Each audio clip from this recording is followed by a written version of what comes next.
يا أبا عبد الله يا أبا عبد الله. فاتحة.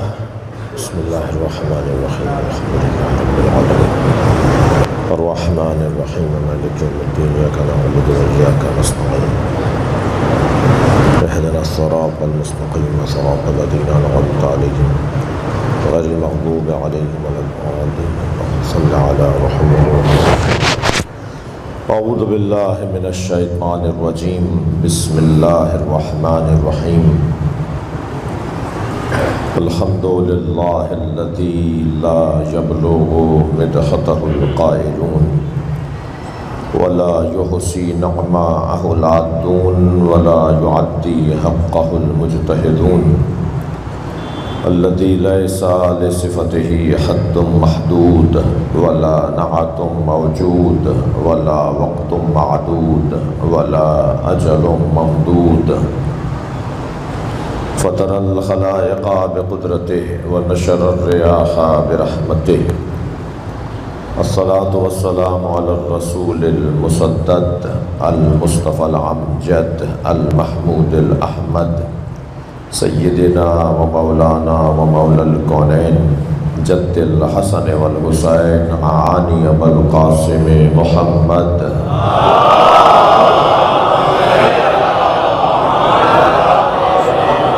وآله الطيبين الطاهرين المعصومين الذين قال الله إنما يريد الله ليذهب عنكم الرجس أهل البيت ويطهركم تطهيرا.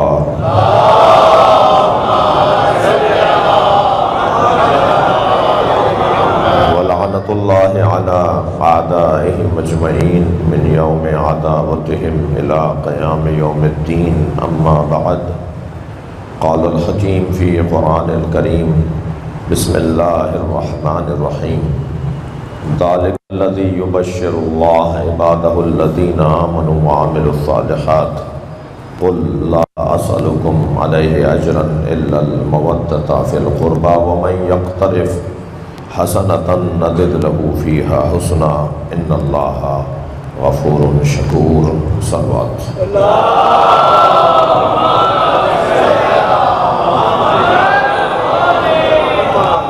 مرحومہ مغفورہ سیدہ ام البنین عابدی بنت سید نور الحسن عابدی، حاضرین مجلس کے مرحومین، رحم اللہ من قرأ الفاتحہ. بسم اللہ الرحمن الرحیم الرحمن الرحیم مالک یوم الدین إياك نعبد وإياك نستعين اهدنا الصراط المستقيم صراط الذين أنعمت عليهم غير المغضوب عليهم ولا الضالين.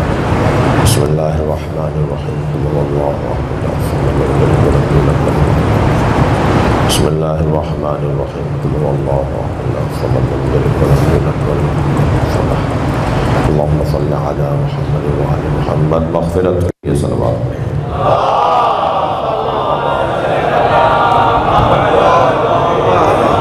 سورہ مبارکہ شورى آیت کا نشان ہے 24. اللہ اپنے اس کلام میں اپنے نبی کی عظمت کو بھی بیان کر رہا ہے اور نبی سے منسوب اور مقرب وجود کی تعظیم کا بھی حکم دے رہا ہے اور حق تعلیم پر اجر اور اجر اور عوض اور بدلے کا بھی مطالبہ ہے. عزیزو، بدلہ اگر مادی ہو تو مذموم ہو جاتا ہے، بدلہ اگر معنوی ہو تو ممدوح ہو جاتا ہے. کسی چیز کا بدل اگر معنوی چیز ہو تو وہی قابل تعریف ہو جاتی ہے، اور اگر کسی چیز کا بدل مادہ ہو، دنیا ہو، پیسہ ہو تو وہ قابل مذمت ہو جاتا ہے. مثلا کہا جائے زید حریص علی الدنیا، زید دنیا کا لالچی ہے، تو یہ مذمت ہو رہی ہے. لیکن اگر کہہ دیا جائے کہ زید حریص علی العلم، زید علم کا لالچی ہے، تو یہ تعریف ہو رہی ہے. تو اگر متعلق محترم ہوگا تو پھر تعریف ہوگی، اور اگر متعلق اہمیت کا حامل نہیں ہوگا تو مذمت ہوگی۔ قرآن میں اللہ نے اپنے نبی کو حریص علیکم کہہ کر یاد کیا ہے، میرا نبی تمہارا حریص ہے۔ تو اگر کہا جائے کہ دنیا کا کوئی حریص ہے تو پھر یہ تعریف نہیں ہو رہی، اور اگر کہا جا رہا ہے تمہاری ہدایت کا حریص ہے، تمہیں انسان بنانا چاہتا ہے۔ صلوات پڑھیں محمد وعلیہ۔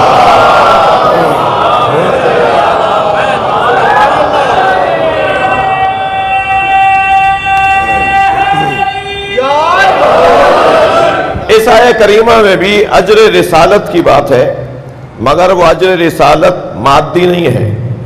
نبی کو دنیا نہیں چاہیے، دنیا کی تو بات ہی نہیں ہو رہی ہے۔ دنیا تو حیثیت ہی نہیں رکھتی کہ جو نبی کے ساتھ اس کا ذکر بھی کیا جائے۔ میں اپنے مدعا پر دو باتیں کروں گا۔ پہلی بات تو یہ کہ ہم سب مجلس میں جوتیاں اتار کے بیٹھے ہیں، ایسا ہی ہے؟ ہم مجلس میں جوتیاں اتار کے بیٹھتے ہیں۔ علی نے جوتیوں کا نام دنیا رکھا ہے۔ صلوات پڑھ لیں محمد وعلیہ۔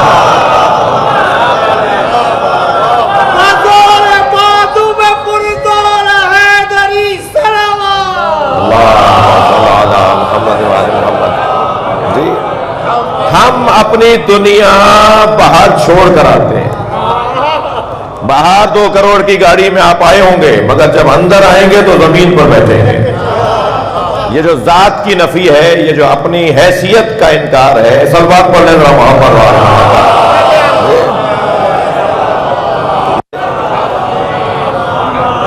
تو دنیا کا سرکار کے ساتھ کوئی جوڑ ہی نہیں ہے۔ دنیا کا ذکر کرنا نبی کے ساتھ، جب دنیا کا علی کے ساتھ ذکر کرنا علی کی توہین ہے، تو سرکار کے ساتھ بھی دنیا کی بات نہیں ہوگی۔ اور دوسرا پیغام یہ کہ دنیا کی حیثیت کیا ہے، اس ایک جملے سے میرے کم سن ساتھی محسوس کریں کہ جب سرکار معراج پر گئے تو قرآن نے سورہ النجم میں یاد کیا وَهُوَ بِالْأُفُقِ الْأَعْلَىٰ، میرا نبی عند سدرۃ المنتہا، قاب قوسین و ادنیٰ، اس جگہ کو اللہ کیا کہہ رہا ہے؟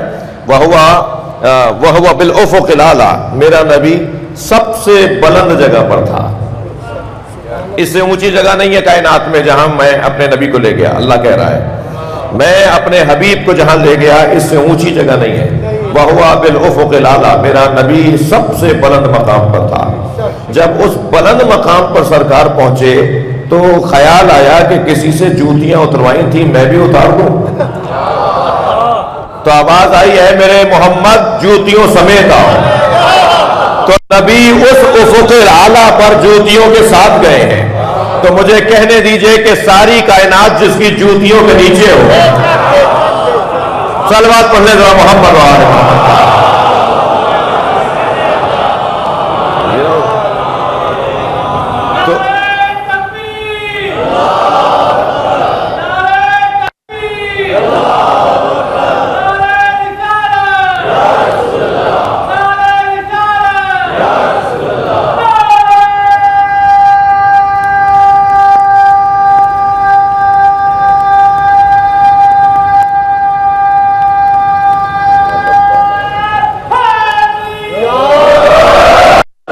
جب رسالت کے عوض کچھ مانگا جائے گا تو یہ تو تصور پہلے ہی ذہن سے نکل جائے، کوئی مادی شے نہیں مانگی جائے گی، کوئی دنیا کی چیز نہیں مانگی جائے گی۔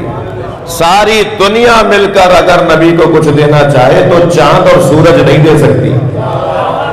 وہ انہوں نے پہلے ہی کہہ دیا کہ میرے ایک ہاتھ پہ چاند رکھ دو، دوسرے ہاتھ پہ سورج رکھ دو، تب بھی وہی کروں گا کہ جو مجھے کرنا ہے، وہی بولوں گا جو مجھے بولنا ہے۔ تو کیا دے گی یہ دنیا بھائی نبی کو؟ نبی نے جو ہمیں پیغام دیا، جو ہمیں اخلاقیات سکھائے، جو ہمیں آسمانی پیغام پہنچایا، جو ہمارے لیے حسین کردار سازی کا ہمیں رہنمائی عطا فرمائی، تو ہم دنیا کیا دے گی حضرت کو؟ تو مادی چیز کا مطالبہ تو ہے ہی نہیں، دنیا کا تو مطالبہ ہے نہیں۔ اب کیا چیز مانگی جا رہی ہے؟ نبی مکرم کی محنت کے بدلے میں کیا مانگا جا رہا ہے؟ ترجمہ کرنے کے لیے میں نے تمہید لے لی، اب ذرا ترجمہ سنیں۔ ذالک الذی، سورہ شورى آیت نمبر 24، ذالک الذی یبشر اللہ یہ وہی عظیم بشارت ہے جو اللہ نے دی ہے عبادہ، اپنے ان بندوں کو، الذی آمنو، جو صاحبان ایمان ہے، اور وعمل الصالحات، اور صاحبان کردار ہے۔ یہ وہی عظیم بشارت ہے جو اللہ نے دی ہے اپنے ان بندوں کو جو صاحبان ایمان بھی ہیں اور صاحبان کردار بھی ہیں۔ یہ عظیم بشارت کیا ہے؟ قل، میرے حبیب کہہ دیجئے۔ اب بشارت اللہ کی ہے، کہیں گے مصطفیٰ۔ رحمت اللہ کی ہے، آئے گی ان کے ذریعے۔ رزق اللہ کا ہے، ملے گا ان کے ذریعے۔ اگر آمادہ ہو تو جملہ کہہ دوں، لعنت اللہ کی ہے، آئے گی ان کے ذریعے۔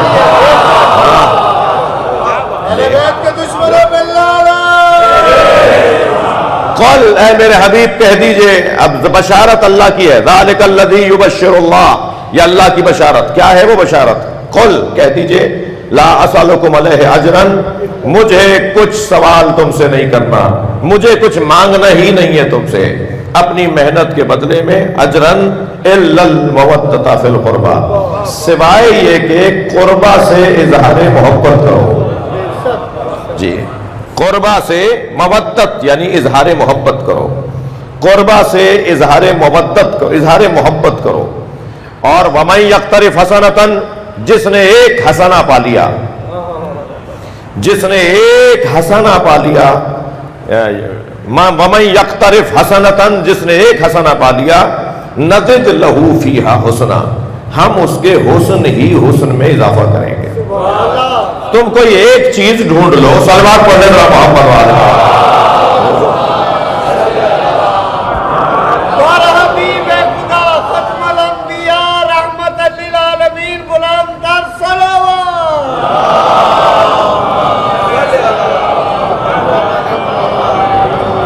اقتراف یعنی کسی چیز کا حاصل کر لینا، پا لینا، اسے اٹھا لینا، اسے حاصل کر لینا۔ وَمَن يَقْتَرِفْ حَسَنَةً، جس نے ایک حسنہ، عربی گرامر کے حساب سے یہ نکرہ ہے اور ایک کے اوپر اشارہ ہے کہ جس نے ایک حسنہ پا لیا، نَزِدْ لَهُ فِيهَا حُسْنًا، کوئی ایک چیز ہے جسے تلاش کرنا ہے، ڈھونڈو، کوئی ایک چیز ڈھونڈو، ایک چیز ہمیں ڈھونڈنی ہے، وہ ایک چیز مل گئی تو پھر بہت سی چیزیں خود بخود ملیں گی۔ وہ ایک چیز کیا ہے؟ اچھا ذرا آیت بدل کے دیکھ لیتے ہیں کہ یہ پیغام کہیں اور بھی ہے یا نہیں۔ صلوات پڑھنے ذرا محمد والے۔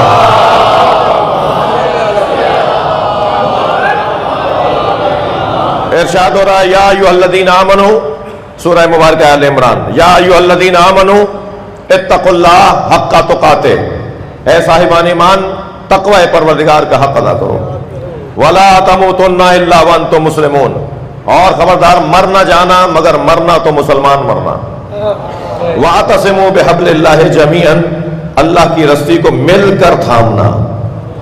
واعتصموا جمع کا حکم ہے، جمع کا صیغہ ہے، مل کر تھامنا۔ واعتصموا بحبل اللہ جميعا، اللہ کی رسی کو مل کر، سب مل کر مضبوطی سے پکڑ لو۔ ولا تفرقوا، اور رسی کے بارے میں جھگڑا نہ کرو۔ ترجمہ کچھ غیر مانوس اگر ہو تو ذرا سن لیجئے گا۔ معمولاً ترجمہ یہ ہوتا ہے کہ اللہ کی رسی کو مضبوطی کے ساتھ تھامے رکھو اور تفرقے میں نہ پڑو، یہ اختلاف میں نہ پڑو۔ یہ ترجمہ بہت مانوس نہیں ہے جی، یہ کیا بات ہوئی اختلاف میں نہ پڑو؟ ظالم ہے، جابر ہے، غلط آدمی ہے، زیادتیاں کر رہا ہے، کیوں اختلاف نہ کرو؟ اختلاف ذاتاً برا نہیں ہے، اتحاد ذاتاً اچھا نہیں ہے، سبب ہوتا ہے اچھا جو اتحاد کو اچھا بناتا ہے، سبب ہوتا ہے برا جو اختلاف کو برا بناتا ہے۔ یہ کیا بات ہوئی کہ اختلاف نہ کرو؟ کیوں نہ کرو اختلاف؟ اگر اختلاف کرنا بند کر دیں تو پھر چلتی پھرتی میتیں نظر آئیں گی جی، لوگ چل پھر رہے ہوں گے یہ مگر مردہ ہوں گے۔ یہ اختلاف تو حیات کی نشانی ہے، اختلاف تو زندگی کی علامت ہے۔ تم سوچتے ہو تبھی تو اختلاف کر رہے ہو، اگر تم سوچتے ہوتے ہی نہیں تو تم اختلاف کیوں کرتے ہیں؟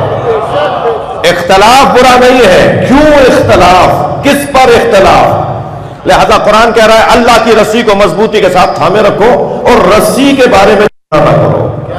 اب یہ رسی کیا ہے؟ مولا علی سے پوچھا گیا یا علی اللہ کی رسی کیا ہے؟ فرمایا قرآن۔ مولا نبی سے پوچھا گیا یا علی اللہ کی رسی کیا ہے؟ فرمایا علی۔ یعنی قرآن اور علی کو ملائیں گے تو اللہ کی رسی بنے گی. اور آپ کو معلوم ہے کہ 2 ڈوروں کے بٹنے سے رسی بنتی ہے, ہم 14 ڈور بھی بٹ سکتے ہیں. صلوات پڑھنے دو محمد و آل محمد.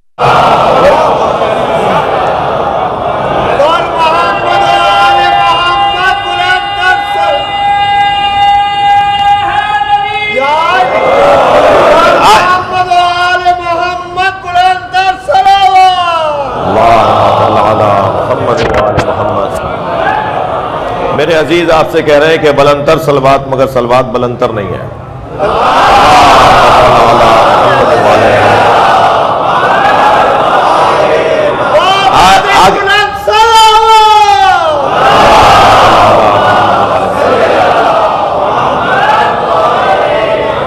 آیت آگے بڑھی میں جس بات کی طرف آپ کی توجہ چاہتا تھا, ارشاد ہو رہا ہے وَاذْكُرُوا نِعْمَتَ اللَّهِ عَلَيْكُمْ. جی قُلْ لَا أَسْأَلُكُمْ عَلَيْهِ أَجْرًا إِلَّا الْمَوَدَّةَ فِي الْقُرْبَى وَمَن يَقْتَرِفْ حَسَنَةً, جس نے ایک کمال, ایک خوبی, ایک حسن, ایک حسنہ پا لیا, پھر ہم اس کے حسن ہی حسن میں اضافہ کریں گے. یہاں حسنہ کہہ کر یاد کیا. اس آیت میں جو میں مثال لے رہا ہوں اس میں ارشاد ہو رہا ہے وَاذْكُرُوا نِعْمَتَ اللَّهِ عَلَيْكُمْ, اللہ کی ایک نعمت کو بار بار دہراؤ. یا اللہ نعمتیں تو بہت ساری ہیں, نہ دہرائیں انہیں. تو نے اتنی نعمتیں ہمیں دی, اگر ہمیں 6 فٹ کے بدن پر ہی غور کریں تو ان گنت نعمتیں تو اسی بدن کے اندر موجود ہیں. تو پھر تو کیوں کہہ رہا ہے کہ ایک نعمت کو دہراؤ؟ پیغام یہ ہے کہ کوئی ایک نعمت ایسی ہے جسے دہراؤ گے تو ساری نعمتوں کا خود ہی شکریہ ہو جائے گا. اور اگر اس ایک نعمت کو نہیں دہرایا تو گویا تم نے کسی نعمت کا بھی شکریہ ادا نہیں کیا. تو ایک چیز کی تلاش میں اللہ ہمیں لگا رہا ہے. اللہ کہہ رہا ہے ایک چیز کی تلاش میں رہو. وَاذْكُرُوا نِعْمَتَ اللَّهِ عَلَيْكُمْ وَمَن يَقْتَرِفْ حَسَنَةً, ایک حسنہ پا لیا تو ہم حسن بڑھا دیں گے. ایک نعمت کو بار بار دہراؤ. وَاذْكُرُوا نِعْمَتَ اللَّهِ عَلَيْكُمْ إِذْ كُنْتُمْ أَعْدَاءً فَأَلَّفَ بَيْنَ قُلُوبِكُمْ فَأَصْبَحْتُمْ بِنِعْمَتِهِ. تم ایک دوسرے کے دشمن تھے, ہم نے اس ایک نعمت کی وجہ سے تمہیں بھائی بھائی بنایا ہے. وہ ایک نعمت کیا ہے؟ وہ ایک نعمت کیا ہے؟ کیا ہے وہ ایک نعمت جس کی تلاش, جس کے دروازے پر, جس کی معرفت کے لیے سارا اہتمام ہے, سارا انتظام ہی یہ ہے کہ وہ ایک نعمت ہے جسے ڈھونڈنا ہے. میں نے اور صفحہ قرآن ہی پلٹا تو مجھے قرآن کی ایک آیت اور نظر آئی. ارشاد ہوا وَقِفُوهُمْ إِنَّهُمْ مَسْئُولُونَ, روک لو انہیں, ان سے سوال ہونا ہے. اب بھائی پیپر ہونا ہے تو سوال کی تیاری کر کے جائیں کہ کون سا سوال ہونا ہے. جب تیاری کرتے ہیں بچے تو کون سا سوال ہونا ہے؟ قیامت میں روکا جائے گا, روکو ان سے سوال ہونا ہے. وہ سوال کیا ہے؟ یومئذ لتسألن یومئذ عن النعیم, اس دن بالتحقیق ان سے ایک نعمت کے بارے میں سوال ہوگا. بس وہ ایک نعمت ڈھونڈنی ہے, وہ ایک حسنہ ڈھونڈنا ہے. اس ایک نعمت کو علی کہتے ہیں, اس ایک حسنہ کو فاطمہ کہا جاتا ہے.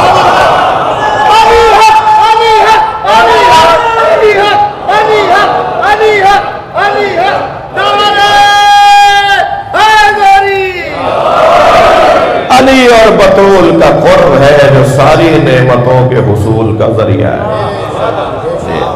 اگر علی مولا کی ولایت اور محبت مل گئی تو گویا امام حسن بھی ملیں گے, پھر حسین بھی ملیں گے, پھر امام زین العابدین بھی ملیں گے, اور پھر آخر میں امام زمانہ بھی ملیں گے. برائے تاجیل ظہور امام زمانہ بلندر صلوات.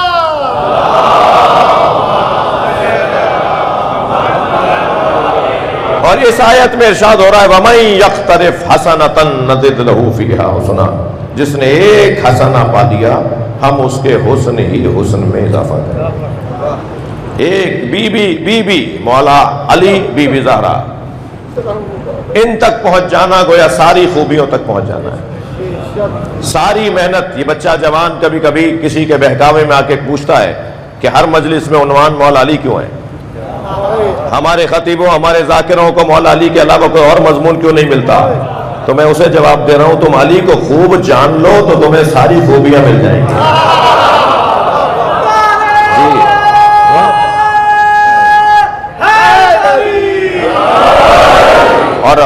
جتنا بڑا میدان اور جتنا وسیع سمندر مولا علی کا وجود ہے، میرے اور آپ کے تو بس کی نہیں ہے کہ ساری زندگی بھی اگر مولا کے بارے میں بات ہوتی رہے تو ہم یہ دعویٰ کر بیٹھے ہیں کہ ہم نے علی کو سمجھ لیا ہے. تو ہمارے تو بس کی بات نہیں ہے. ہمارا تو حال ایسا ہے جیسے سمندر کے کنارے کھڑے ہو کر سمندر کی تعریفیں کر رہے ہیں. ہمیں کیا پتا اس کی گہرائی کیا ہے، ہمیں کیا پتا اس کی وسعتیں کیا ہیں، ہمیں کیا پتا کہ اس میں کیا کیا نعمتیں رکھی ہوئی ہیں. اس سمندر میں اترنے کے لیے تو سلمان جیسا جگر چاہیے. لہذا ابرار بھائی سے کو دو مصرے متوجہ کرنے کے لیے، ساحل عشق پہ رک جانے سے حاصل کیا ہے، ساحل عشق پہ رک جانے سے حاصل کیا ہے، ڈوب کر پار اترنے کا ہنر پیدا کر. صلوات پڑھیں گے محمد و آل محمد.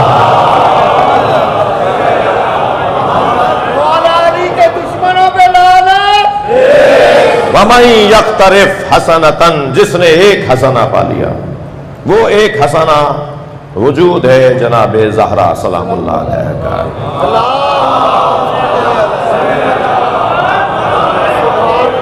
سیدہ بلند تر صلوات اللہم صلی علی محمد وعلی سلامتی کے لیے آپ سب کی سلامتی کے لیے سلامتی کے لیے بلند تر صلوات.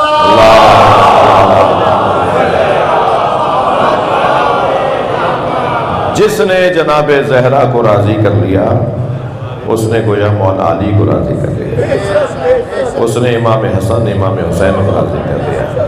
تو اصل محور مرکز وہ قطب، تو قطب کہتے ہیں عربی میں اس چکی کی چوب کو جس کے بنیاد پر یہ دونوں پٹ جڑے رہتے ہیں. جی یہ آسمان اور زمین کے جو پٹ ہیں نا یہ جڑے رہتے ہیں، جس کے نام پر اسے فاطمہ کہا جاتا ہے. وہ قطب عالم امکان، ممکنات کو جوڑنے والی ذات، کائنات کے ممکنات کو جوڑنے والی ذات. اس پہنچ گئے تو پھر ساری خوبیوں تک پہنچ گئے. اور ایک اور آیت میں ہمارے اس مدعا کے لیے دلیل ملتی ہے، وَلِلَّهِ أَسْمَاءُ الْحُسْنَى، اللہ ہی کے لیے بہترین نام ہے. فَادْعُوهُ بِهَا، اللہ کو ان ناموں کے ذریعے سے پکارو. وَذَرُوا الَّذِينَ يُلْحِدُونَ فِي أَسْمَائِهِ، اور چھوڑ دو ان کو ان کے حال پر جو اللہ کے ناموں میں الحاد سے کام لیتے ہیں. چھوڑ دو ان کو ان کے حال پر جو اللہ کے ناموں میں الحاد سے کام لیتے ہیں. اور اللہ خوب جانتا ہے کہ ان کے ساتھ کیا ہونا ہے کہ جو اللہ کے ناموں سے دور رہتے ہیں. جب یہ آیت پڑھتے ہوئے ایک خاتون نے، ایک بیوی نے سیدہ سے پوچھا بیوی اس کی تفسیر کیا ہے، فرمایا انا کلمۃ الحسنی فی الآیہ، اس آیت میں اسماء الحسنی میں جو حسنی کا لفظ ہے وہ میں فاطمہ دے رہا ہوں. اللہ ہی کے لیے سیدہ فاطمہ الزہرا سلام اللہ علیہ بلند تر صلوات. سیدہ کے دشمنوں پہ لعنت. وَلِلَّهِ أَسْمَاءُ الْحُسْنَى، اللہ ہی کے لیے بہترین نام ہے. وہ نام اسماء الحسنى کیا ہے؟ نحن اسماء الحسنى.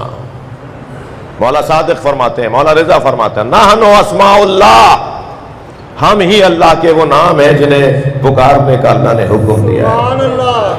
یعنی ہم پکارتے یا علی ہیں، جواب اللہ کا آتا ہے، اس لیے کہ نام اللہ کا ہے. صلوات پڑھ لیں گے محمد و آل محمد.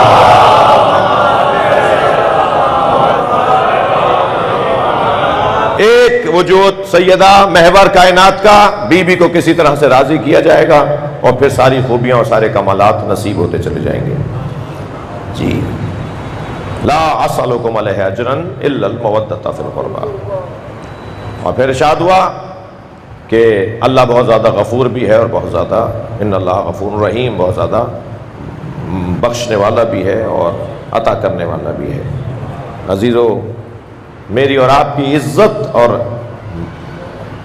فضیلت اس بات میں ہے کہ ہم جس کے دروازے پر بیٹھے ہیں اس کے دروازے سے بہتر دروازہ نہیں ہے.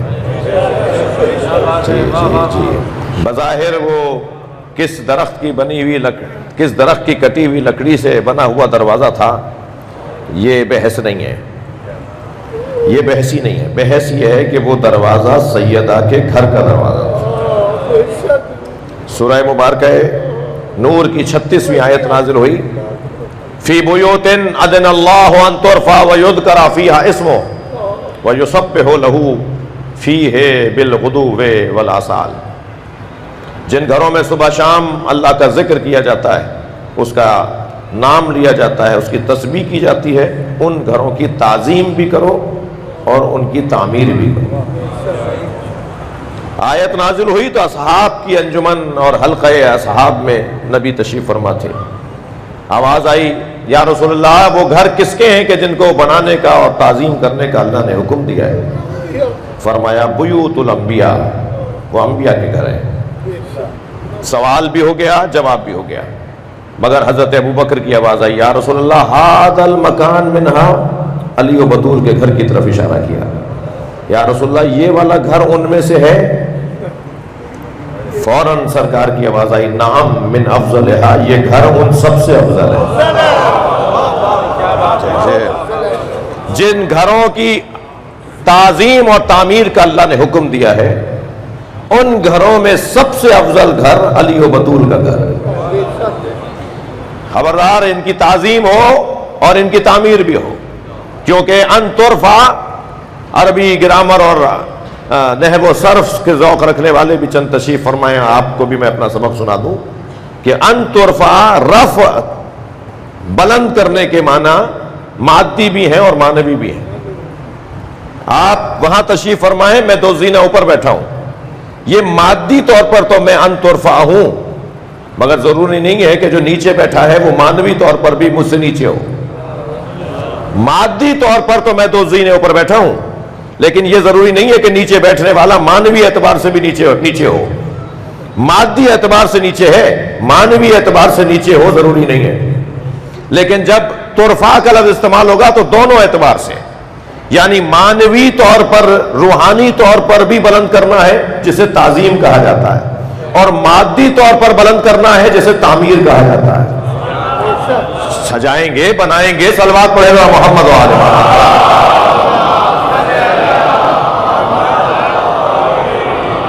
لہذا ہمارے گھروں سے زیادہ اچھے گھر مولا کے گھر ہونے چاہیے. امام بارگاہ ہمارے گھروں سے زیادہ اچھے ہونے چاہیے. عزا خانے، عاشور خانے ہمارے گھروں سے زیادہ سجے ہوئے ہونے چاہیے. ہمارے گھر میں وہ اچھا کارپیٹ، ایسا کارپیٹ نہ ہو جیسا امام بارگاہ میں ہو. کیوں؟ اس لیے کہ حکم قرآن ہے، ان گھروں کی تعمیر بھی کرو، ان کی تعظیم بھی کرو. اور محترم سننے والے جانتے ہیں کہ تعظیم علاقائی ہوا کرتی ہے. صلوات پڑھ لینا محمد. اس سے بہتر اور بلند صلوات پڑھ لیں.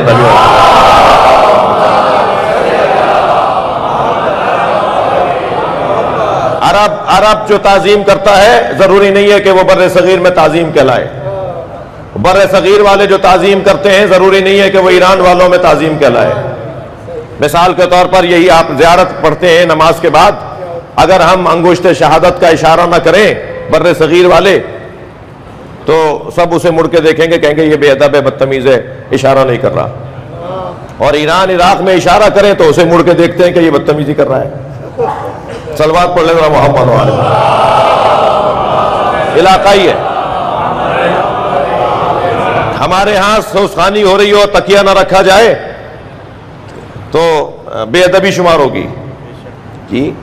اور اگر ان علاقوں کے اندر تکیہ رکھ دیا جائے تو وہ پھر مذاق بناتے ہیں کہ یہ کیا کر رہے ہو، کوئی آرام کے لیے آیا ہے، کوئی لیٹنے کے لیے آیا ہے، حتیٰ یہاں تک بھی کہہ دیا جاتا ہے کہ وہاں ایسا ہوتا ہے. تو یہ علاقائی ہے، تعظیم علاقائی ہے. جب تعظیم علاقائی ہے تو اب ہم سے نہیں کہو کہ ایران میں ایسا نہیں ہوتا، ہم ایسا کیوں کریں، عراق میں ایسا نہیں ہوتا، ہم ایسا کیوں کریں. وہ کریں، وہ وہاں والے وہ کریں، یہاں والے یہ کریں. صلوات پڑھے گا محمد و آل محمد. جی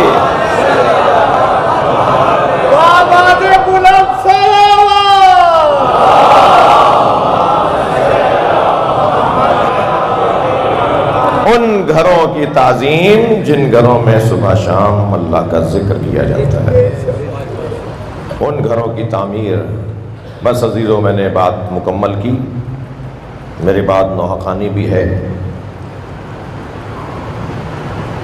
حکم قرآن کے باوجود اس گھر کو آگ لگائی گئی۔ دروازہ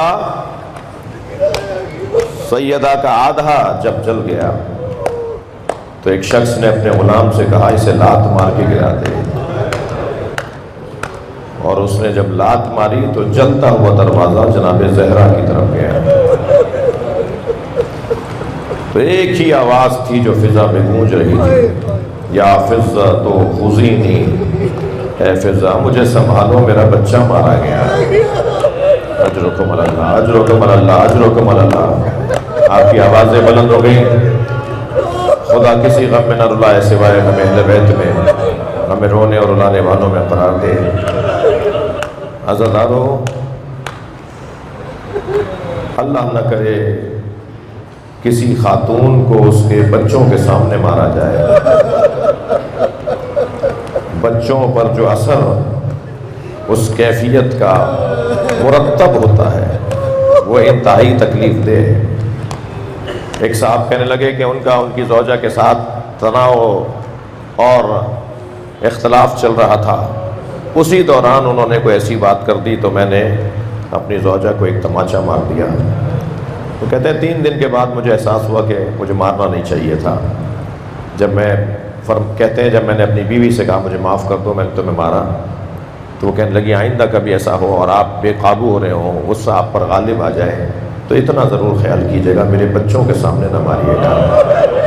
جب آپ مار رہے تھے تو ہماری بیٹی دیکھ رہی تھی اور وہ 3 دن سے بخار میں ہے، اور بس ایک ہی بات کہتی ہے اماں آپ کو بابا نے مارا، اماں آپ کو بابا نے مارا۔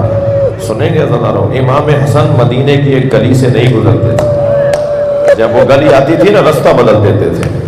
کسی نے پوچھا مولا آپ اس گلی سے نہیں گزرتے؟ فرمانے لگے کہ میں کم سن تھا، اپنی ماں کے ساتھ جا رہا تھا، ایک شخص نے میری ماں زہرا پہ ہاتھ اٹھایا تھا۔ اجرکم اللہ اجرکم اللہ۔ ایصال ثواب کی مجلس ہے، میرے سنی بھائی بھی مجلس میں آئے بیٹھے ہیں۔ جناب محترم معظم مکرم ڈاکٹر طاہر القادری صاحب نے فرمایا تھا کہ جناب زہرا پہ کوئی ظلم نہیں ہوا، کوئی دروازہ نہیں گرا۔ اچھا اگر اتنا بھی کہہ دیتے تو اختلاف علمی ہوتا، لیکن انہوں نے کہا جی شیعہ ذاکرین جھوٹ بولتے ہیں، واویلا مچاتے ہیں، ڈھونگ رچاتے ہیں، رونے کے لیے ماحول بناتے ہیں۔ ہم نے 46 کتابیں کھول کھول کے دکھائی ہیں اور وہ کتاب کی شکل میں بھی چھاپ دی ہے، اور اب تک اس کتاب سے سینکڑوں کی تعداد میں لوگ مکتب اہل بیت کی طرف راغب ہوئے ہیں۔ یہ بھائی آپ کی کتاب ہے، کیا لکھا ہوا ہے؟ آپ بتا دیجئے کہ آپ کے بڑوں نے کیا لکھ دیا۔ شبلی نعمانی تو لکھتے ہیں کہ دروازہ جلنے کا واقعہ اگرچہ اس کی سند ہمیں مل نہیں سکی، مگر بعید نہیں ہے کہ حضرت نے ایسا کیا ہو، اس لیے کہ ان کا مزاج ایسا ہی تھا۔ اور پھر علامہ الجوینی فرائد السمتین کے اندر تو پورا مرثیہ لکھ دیا انہوں نے۔ وہ کہتے ہیں کہ 4 سالہ زہرا کو دیکھ کر نبی روئے۔ 4 سال کا سن تھا جناب زہرا کا، بی بی فاطمہ کا۔ آپ کے سامنے سے فاطمہ گزری تو نبی مکرم کی آنکھوں میں آنسو آ گئے، تو روتے ہوئے فرمایا، جب پوچھا بیویوں میں سے کسی نے کہ آپ کیوں ایسے رو رہے ہیں فاطمہ کو دیکھ کر، فرمایا ہینما ذکرتھا، جب میں اسے سوچتا ہوں، جب میں اس کا خیال لاتا ہوں اپنے ذہن میں، تو میرے ذہن میں یہ بات آتی ہے کہ میرے بعد اس پر کیا گزرے گی۔ قد دخل الذل بیتھا، اس کے گھر میں ایک مصیبت داخل ہوگی، وانتہکت حرمتھا، جو اس کی حرمت کو پامال کرے گی، ومنعت عن ارثھا، اور اس کو میراث سے اور وراثت سے محروم کرے گی، وکسرت جنبیھا، اور اس کی پسلیاں توڑے گی، واسقطت جنینھا، اور اس کے شکم میں اس کے بچے کو مارے گی۔ اور جب اس کا بچہ ایسے مارا جائے گا تو یہ آوازیں دے گی ہیا تنادی یا محمد۔ یہ ایک سنی عالم نے لکھے جملے، یہ جملے ایک سنی عالم نے لکھے، اور وہ آواز دے کر کہے گی یا محمد بابا مجھے بچائیے، مگر میری بیٹی فریادیں کرے گی، کوئی بچانے والا نہیں ہوگا۔ وہ آوازیں دے گی کوئی ہے جو مجھے بچائے، مگر فاطمہ زہرا کی کوئی مدد کرنے والا نہیں ہوگا۔ اجرکم اللہ۔ عزاداروں مجلس ہو گئی، بس ایک منزل اور لے لیجئے۔ وہ کتنا سخت تھا علی مولا کے لیے. جب غسل دیتے ہوئے علی نے دیکھا کہ 2 پسلیاں ٹوٹی ہوئی، رونے کی آواز اتنی بلند ہو گئی کہ سلمان فارسی نے گلی میں علی کے رونے کی آواز سنی. اجرکم اللہ، اجرکم اللہ. آپ کی آوازیں بلند ہیں، مجلس مکمل کر رہا ہوں. جب آپ بلند آواز سے روتے ہیں امام صادق دعا دیتے ہیں، یا اللہ یہ ہمارے عمل کو زندہ کر رہے ہیں. پوچھا مولا آپ جیسا صابر امام تو ہم نے نہیں دیکھا. فرمایا جب میں نے فاطمہ کو غسل دیا تو فاطمہ کی 2 پسلیاں ٹوٹی ہوئی تھیں. مجھے فاطمہ نے نہیں بتایا کہ میری پسلیاں ٹوٹی ہوئی ہیں. بس عزادار مجلس مکمل کر رہا ہوں، اپنا بیان مکمل کر رہا ہوں. سلام ہو جناب زینب پر، کہاں کہاں تازیانے نہیں مارے گئے. علی کی بیٹی کہاں کہاں سے تشہیر کی جاتی رہی اور آواز بھی یہ دی جاتی تھی یہ علی کی بیٹی ہے، یہ حسین کی بہن ہے، یہ حسین کی بہن زینب ہے. اللہ لعنت اللہ علی قوم الظالمین. یا اللہ ان آوازوں پر رحمت نازل فرما، مرحومہ مغفورہ کے درجات کو بلند فرما، ان کی کوتاہیوں سے درگزر فرما، اعلیٰ علیین میں مقام عطا فرما، جنت الفردوس میں جگہ عطا فرما، امام زمانہ کے ظہور میں تعجیل فرما. مرحومہ مغفورہ سیدہ ام البنین عبدی رحم اللہ من قرأ الفاتحہ.